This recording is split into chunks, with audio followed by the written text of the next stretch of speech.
안녕하세요. 저는 결혼한 지 2년 된 20대 후반의 여성입니다.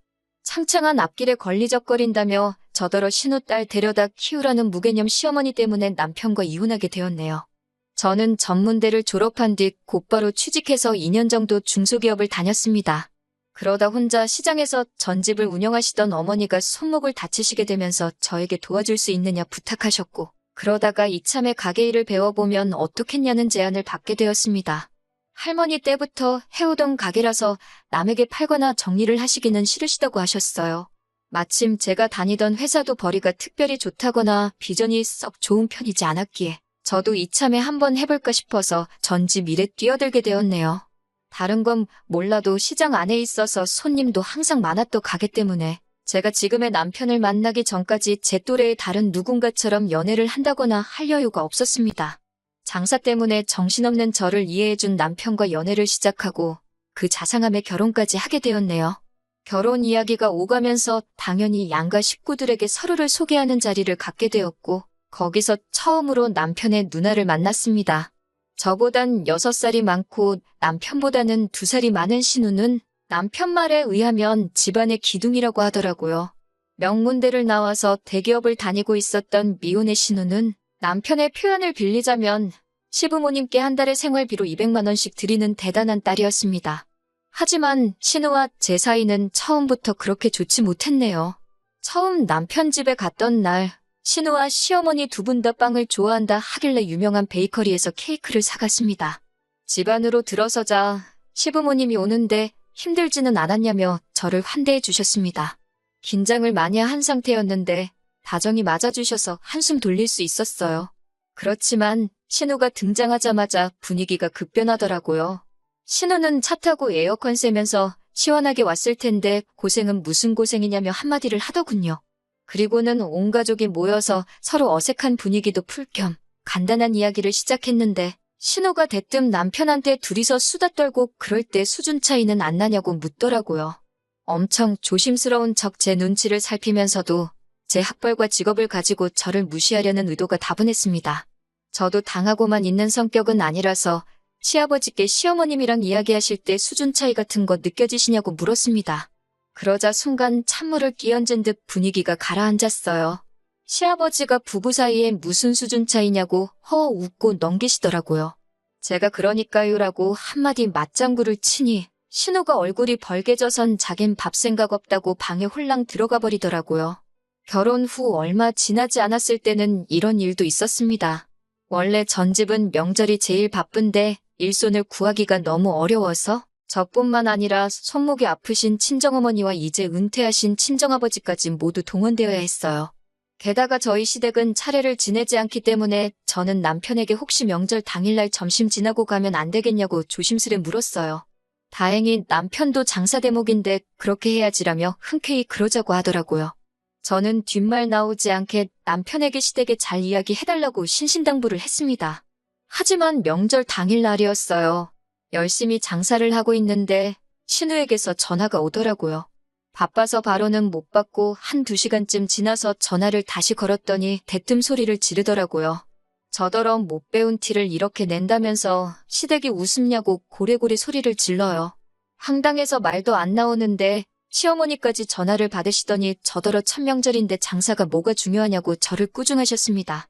저로서는 너무 억울하고 화가 났지만 일단은 장사 마무리도 해야 했고 곧 시댁에 갈 거니까 가서 잘 설명드려야겠다는 생각으로 일단 몇 번이고 죄송하다고 말씀을 드리고 전화를 드렸습니다. 그리고 바로 남편에게 전화해 도대체 이게 무슨 상황이냐고 따졌더니 남편도 이해가 안 된다면서 분명히 시어머니가 괜찮다고 했다는 거예요. 거짓말하는 거 아니냐고 하니까 자기가 무슨 덕을 본다고 거짓말을 하냐면서 아무래도 신우 때문인 것 같다고 그러더군요. 마치 어딘가 짚히는 게 있는 사람 같았습니다. 어쨌든 일단은 시댁에 가야 하니까 저는 전날 준비한 명절 음식과 전을 포장해서 시댁으로 향했습니다. 친정 부모님께는 다음날 오겠다고 했고 부모님도 걱정하지 말라며 다녀오라고 하셨어요. 시집간 후 첫 명절인데 친정 부모님하고 오전 내에 장사만 하고 점심도 같이 못 먹고 가는 게 마음에 걸려서 시댁으로 가는 길에서 왠지 마음이 많이 상했습니다. 시댁에 도착하니 신우는 마치 저희를 뚫어버리겠다는 기세로 현관 입구를 노려보고 있었습니다. 시부모님도 시큰둥하게 이제 왔냐면서 본체만치 하시더라고요. 저는 속상한 마음을 감추고 준비해온 명절 음식을 하나 둘씩 상위에 올려놓기 시작했고요. 그러자 신우가 시장통에서 팔고 남은 거 싸온 거냐면서 무슨 구린내라도 난다는 듯 자기 손으로 코를 쥐어잡고 인상을 팍 쓰더라고요.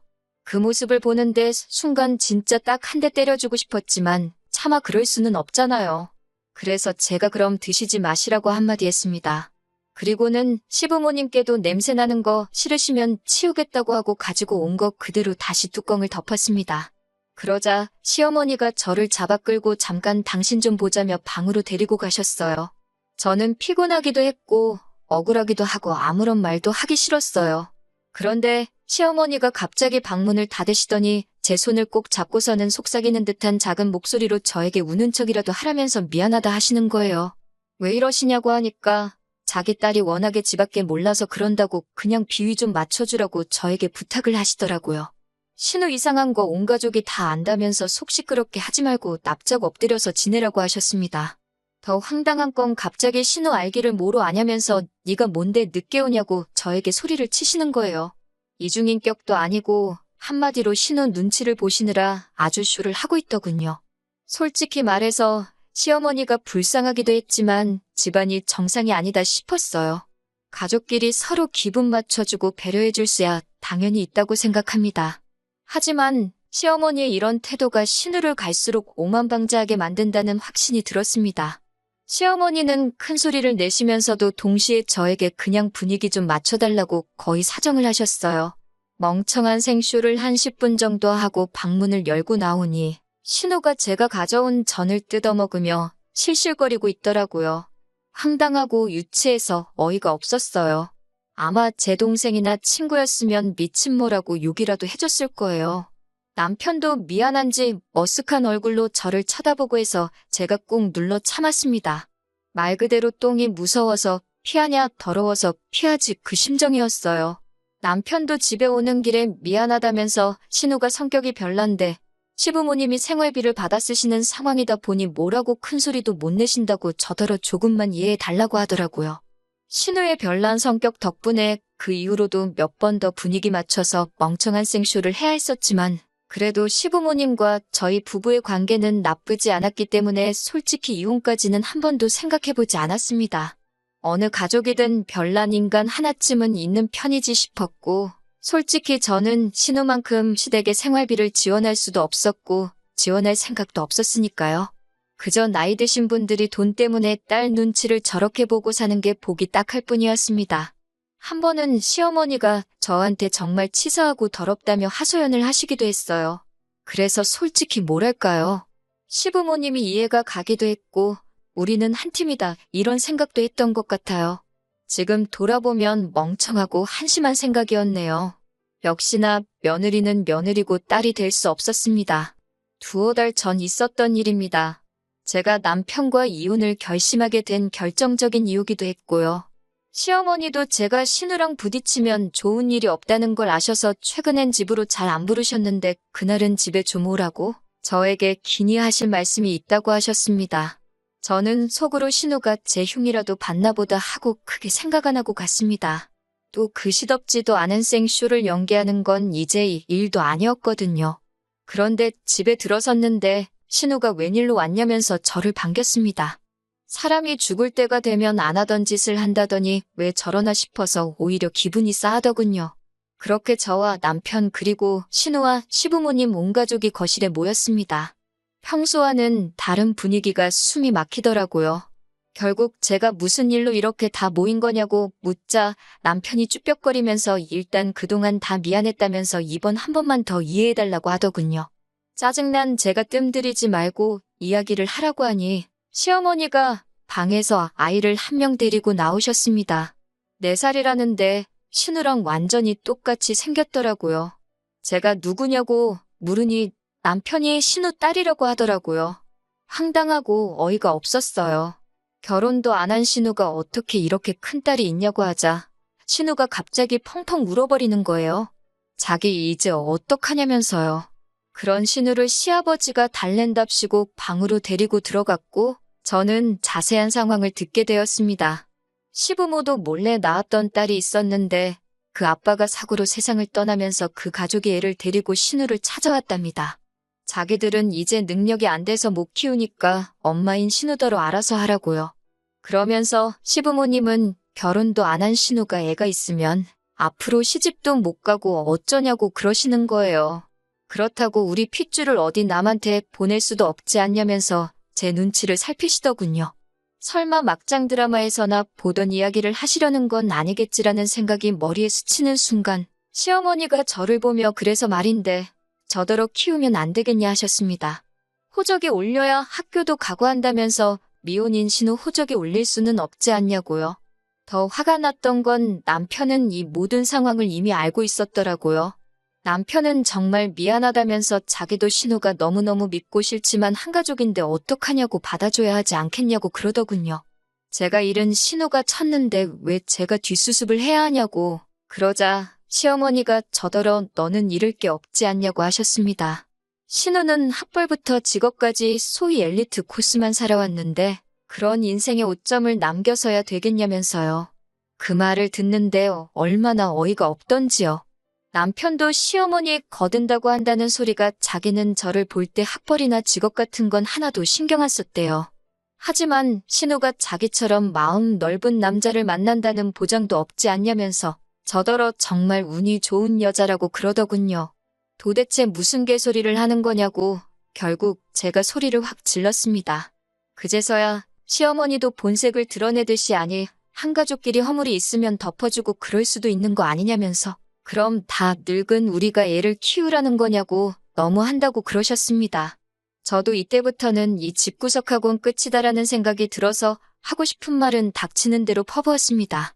시어머니가 키우시던 신우가 키우던 제 남편이 키우던 어차피 다 자기 핏줄인데 그게 대체 무슨 상관이냐고 했습니다. 저야말로 피 한 방울도 안 섞인 남인데 왜 저한테 이러시는 거냐고요. 그러면서 남편한테도 그렇게 누나한테 당하고 살면서도 정신 못 차리냐고 그러면서 뺨을 때려버렸어요. 남편이 뺨을 부여잡고 주저앉아서 저를 멍하니 올려다 보더라고요. 그러자 시어머니가 저더러 욕을 하면서 시장통에서 장사를 하더니 하는 짓이 완전 산것이 되었다면서 악을 쓰더군요. 저는 시어머니께 내가 그동안 당신들 어이없는 연기에 장단을 맞춰줬던 건 그래도 돈 몇 푼 때문에 딸 눈치 보고 사는 인생이 불쌍해서 눈 꼭 감고 어울려준 건데 이런 식으로 나를 깔아뭉개는 건 용서 못한다고 퍼부었습니다. 그러자 시어머니는 당장 저더러 이 집에서 나가라고 했고 저도 감사하다고 제가 바라는 바라고 맞받아치고는 뒤도 돌아보지 않고 나왔습니다. 그러자 남편이 따라 나오더니 정말 미안하다는 말밖에 할 말이 없다고 하더라고요. 제가 남편에게 정말 미안하면 너랑 함께 살면서 등신마냥 참고 살아온 내 인생이나 돌려내라고 보상하라고 울부짖었습니다. 지금 생각하니 한 마리 짐승이 따로 없었네요. 그러자 남편은 어떻게 해주면 되겠냐고 물었고 저는 지금 우리 사는 집 전세 보증금하고 자동차 전부 제가 갚겠다고 당신은 조용히 이혼 도장만 찍어달라고 했습니다. 그러자 남편이 한숨을 길게 내쉬더라고요. 제가 남편에게 변호사 고용해서 한번 진흙탕 싸움 해볼 거냐고 그래서 네 신우가 자식 있는 여자인 것까지 다 까발려 볼 거냐고 밀어붙였습니다. 저도 그땐 눈에 뵈는 게 없어서 앞뒤 생각 안 하고 다 말했거든요. 그러자 남편은 며칠 고민해보겠다고 했습니다. 그리고 엊그제 지긋지긋한 합의 이혼이 전부 끝났습니다. 남편은 시부모님께 신우 딸이니까 신우더러 키우라고 하라고 안 그러면 자기 진짜 이혼당한다고까지 말했답니다. 하지만 신우는 그랬다간 생활비고 뭐고 다 끊어버린다고 시부모님한테 협박을 했다고 합니다. 시부모님은 계속해서 남편에게 저를 잘 설득해보려고 하고 그래도 양심이 남아있던 남편은 저랑 헤어지는 게 마지막으로 자기가 해줄 수 있는 배려라고 생각했다 하더군요. 그런 이야기를 들으니 남편에게 동정심이 생기긴 했습니다. 하지만 싸구려 동정심에 다시 제 인생을 팔 수는 없지요. 저도 신우가 애를 어떻게 할지는 모르겠습니다. 그깟 돈이 뭐라고 딸 버르장머리 하나 못 고치고 참 안타까운 인생인 것 같아요. 저는 당분간은 제 사업장인 전 집 운영에만 힘써볼까 합니다. 남편도 시댁도 생각만 해도 지긋지긋하네요. 당분간은 그런 소모적인 인간관계에 다시 빨려 들어가고 싶지 않네요. 저녁에 비가 온다는데 파전에 막걸리나 먹어야겠어요. 들어주셔서 정말 감사합니다.